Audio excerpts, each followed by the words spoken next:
1 चुटकी जितना हम इसमें डालेंगे बेकिंग सोडा। ये देख लें बिल्कुल थोड़ा सा है मेरे पास, ये डाल देंगे और अब हम इसको अच्छे से मिक्स करेंगे। अगर इस टाइम पे हमें पानी की ज़रूरत हुई तो फिर हम डाल देंगे थोड़ा सा पानी चाहिए होगा। ये देखें जी कितना सा मैं पानी डाल रही हूँ, 2 टेबलस्पून जितना।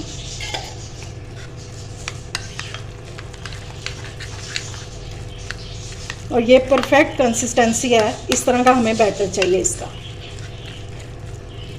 ठीक हो गया। अब इसको हम 5 मिनट पड़ा रहने देंगे। उतनी देर में हमारा ऑयल हो जाएगा गर्म, तो फिर इसको बनाना स्टार्ट करते हैं। चलें जी, ऑयल हमारा गर्म हो गया। अब बैटर को आप चम्मच से भी डाल सकते हैं और हाथों से भी,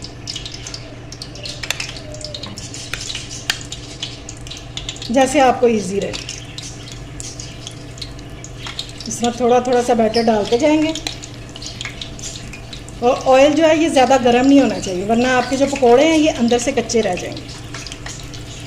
अगर इस स्टेज पर आपको मेरी रेसिपी अच्छी लग रही हो तो इसे लाइक और शेयर करें और मेरे चैनल को सब्सक्राइब भी करें। आपके लिए इतनी मेहनत से रेसिपीज़ बनाई जाते हैं, तो काइंडली इनको पूरा देखा करें।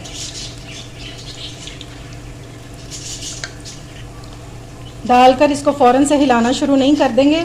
ये जब एक साइड से कुक हो जाएंगे तो ये ऊपर आना शुरू हो जाएंगे, तब हम इनकी साइड चेंज करेंगे। ये लें जी, पकोड़े जो हैं ये सरफेस छोड़ के और ऊपर आना शुरू हो गए हैं। अब इस टाइम पे आप इनको जैसे मर्ज़ी चला सकते हैं।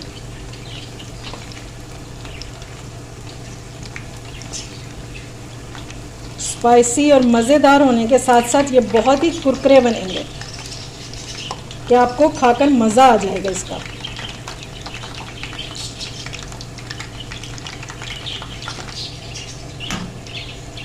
ये देखिए, ये पकोड़े जो हैं ये आहिस्ता आहिस्ता हमारे गोल्डन की तरफ जा रहे हैं।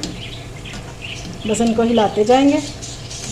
और फ्लेम जो है आपने ना ज़्यादा हाई रखनी है और ना ही ज़्यादा लो रखनी है। बस इनको गोल्डन सा खूबसूरत सा कलर आ जाए तो फिर इनको निकालते हैं।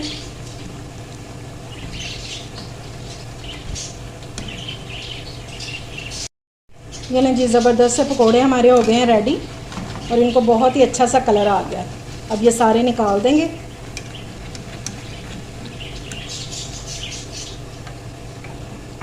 ये देखें जी, इनका कलर चेक करें आप माशाल्लाह से। ये लें जी, मैंने फिर से इसमें पकोड़े डाल दिए हैं और 1 कप में देखें ढेर सारे बनकर तैयार हो गए हैं। अब ये रेडी हो जाएं तो फिर मैं आपको इनकी फ़ाइनल लुक दिखाती हूँ। वैसे तो आपको प्लेट में डालने से अंदाज़ा हो रहा होगा कि ये किस कदर कुरकुरे हैं, लेकिन ये देखें, आवाज़ सुनिए इसकी, ये किस कदर क्रिस्पी हैं। और ये देखें ये गरम है। ये देखें अंदर से भी कुक हो चुके हैं बिल्कुल। हाई फ्लेम पे नहीं करने, लो फ्लेम पे करेंगे, मीडियम फ्लेम पे, तो ये बहुत अच्छे से कुक हो जाएंगे।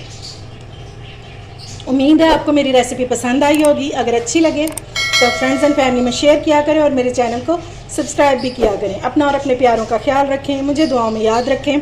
अल्लाह हाफिज़।